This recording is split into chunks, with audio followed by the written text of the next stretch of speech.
আল্লাহুল মুস্তাআনু আলা মা তাসিফুন। আল্লাহু আকবার। মুখে আল্লাহু আকবার নাই? আমি কি আপনাদের কোনো খারাপ স্লোগান দিতে বলছি?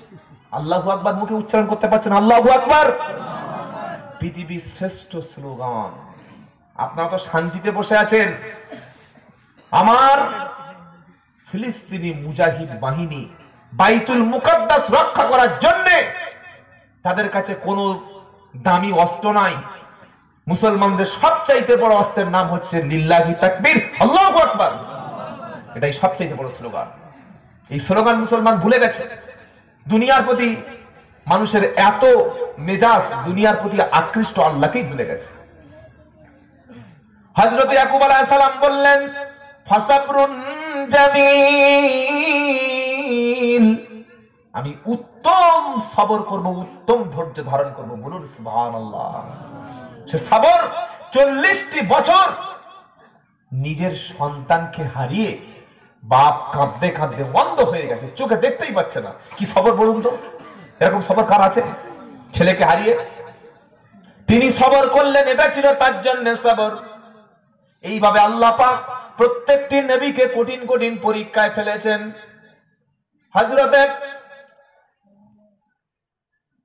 হযরতে আইয়ুব আলাইহিস সালাম কঠিন রোগে যখন রোগাক্রান্ত হলো, 16 বছর 18 বছর কঠিন রোগে আক্রান্ত হওয়ার পরে শরীরে তার চামড়ায় প্রচন্ড অসুস্থ দেখা দিল। বিবি চলে গেল, বাচ্চা চলে গেল, সম্পত্তি সবকিছু যখন চলে গেল, আইয়ুব আলাইহিস সালাম কঠিন রোগে আক্রান্ত হওয়ার পরেও আল্লাহর কাছে নিজের ব্যাপারে কোনো শিকায়েত করলেন না, অভিযোগ করলেন না। সুবহানাল্লাহ বলেন। সবর, এটা সবরের সবক শেখাচ্ছে কোরআন। 18টি বছর পরে আইয়ুব আলাইহিস সালাম যখন দেখলেন তার জিহ্বায় রোগাক্রান্ত হয়েছে, জিহ্বা থেকে জিকির করতে পারছেন না, এইবার তিনি আল্লাহর কাছে একটা দোয়া করলেন। কে দোয়া করছেন? কথা বলে না? হযরতে আইয়ুব আলাইহিস সালাম। আচ্ছা, আমার কথা আমি আপনাদের বোঝাতে পারছি? বুঝতে পারছেন তো? আইয়ুব আলাইহিস সালাম বলছে, ও আইয়ুব ইদনাদা রাব্বাহু আন্নী মাসানি আযদুরু ও আনতা আরহামুর রাহিমিন। জোরে বলুন সুবহানাল্লাহ। সবর কাকে বলে? আজ আমাদের সবর কোথায়? 17 নম্বর পারা সূরা আম্বিয়া, একদম 83 নম্বর আয়াতে পৃষ্ঠার উপর থেকে 3টে লাইন নিচেতে আইয়ুব আলাইহিস সালাম বলছেন, ও আইয়ুব ইদনাদা রাব্বাহু আন্নী মাসানি আযদুরু ও আনতা আরহামুর রাহিমিন। তিনি বলছেন না যে আল্লাহ আমি নবী, আর নবী 16 বছর রোগে ফেলে রেখেছো? আল্লাহ আমি তো নবী, নবীকে 16 বছর কেন রোগে পড়ে থাকতে হবে? কেন বিবি বাচ্চা চলে যাবে? কেন ছেলেগুলো আপনি মেরে দিলেন? কেন আমার অর্থ সম্পদ সব চলে গেল? কেন আমার কাছ থেকে সবকিছু চলে গেল? কেন নিয়ামত কেড়ে নিলেন? আল্লাহ বিচারটা কি আপনি ঠিক করলেন? আল্লাহ আপনি কাজটা ভালো করলেন? এসব কোনো কথাই তিনি বললেন না। তার দোয়া কোরআনে আল্লাহ কোট করছে, 4টিখানি ব্যাপার নয়। তিনি বলছেন ইজনাদা রাব্বাহু, যখন তার আল্লাহকে ডাকলেন, রবকে ডাকলেন, ডেকে বলছেন আন্নী মাসানি আযদুরু, আল্লাহ আল্লাহ আমি অসুস্থ। আল্লাহ ডাক। বান্দা যখন রাতের আঁধারে, গভীর রাত্রিবেলা, আপনিও যদি কোনো মামলা, মোকদ্দমা, কেস কিংবা কোনো কঠিন চক্রান্তে পড়ে যান, ষড়যন্ত্রে পড়ে যান, মুসিবতে পড়ে গেছেন, সমস্ত ব্যক্তি আপনাকে প্রত্যাখ্যান করেছে, কোনো জায়গায় সাহায্য পাচ্ছেন না, কি করবেন? গিয়ে দুটো সকালে খাসি নিয়ে পাথর চাপড়িতে চলে যাবেন, তাই তো নাকি বাবা? যেতে হবে না? কি বলছেন? আরে উনি কবর থেকে আমাকে সুস্থ করে দেবে না? মুসলমান কখনো মসজিদ ছাড়া কোনো পৃথিবীতে অন্য দরবারে যায়? একটাই হচ্ছে পৃথিবীতে দরবার, সেটার নাম হচ্ছে মসজিদ। একটাই হলো দরবার, আর বাকি যা আছে সব ঝেড়ে খাবার কারবার। কি বুঝলেন? বিনা পুঁজির কারবার।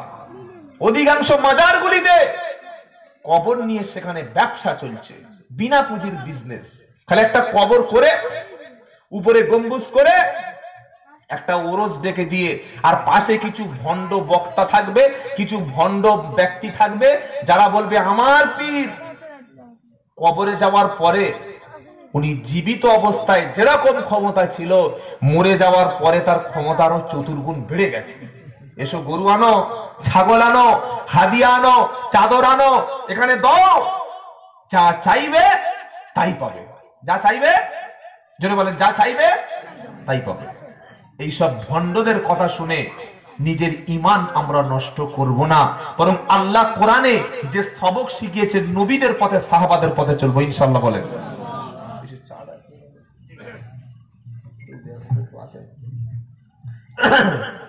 তো আইয়ুব আলাইহিস সালামের দোয়াটা শুনলেন, উনি কি বলছেন? আল্লাহ আমি অসুস্থ।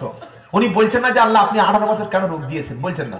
উনি বলছেন আল্লাহ আমি অসুস্থ, আন্নি মাসানিয়াদ দুররু, আল্লাহ আমি অসুস্থ, আমি প্রচন্ড রোগাগ্রস্ত, আর আপনি রহমানুর রহিম, আপনি হলেন দয়াবান। জোরে বলুন সুবহানাল্লাহ। আচ্ছা, এই দুটো কথার মানে মাঝখানে কি আসছে?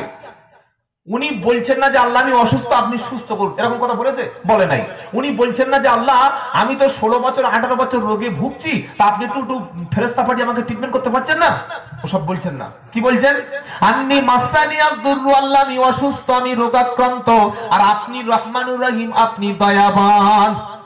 এটার দাঁড়ায় তিনি বলছেন আল্লাহ আমি অসুস্থ হয়ে গেছি, আর আপনি তো দয়াবান, আপনি তো রহমান, আপনি তো ক্ষমাশীল, আপনি তো দয়ালু, আপনার দয়ার কোনো শেষ নাই।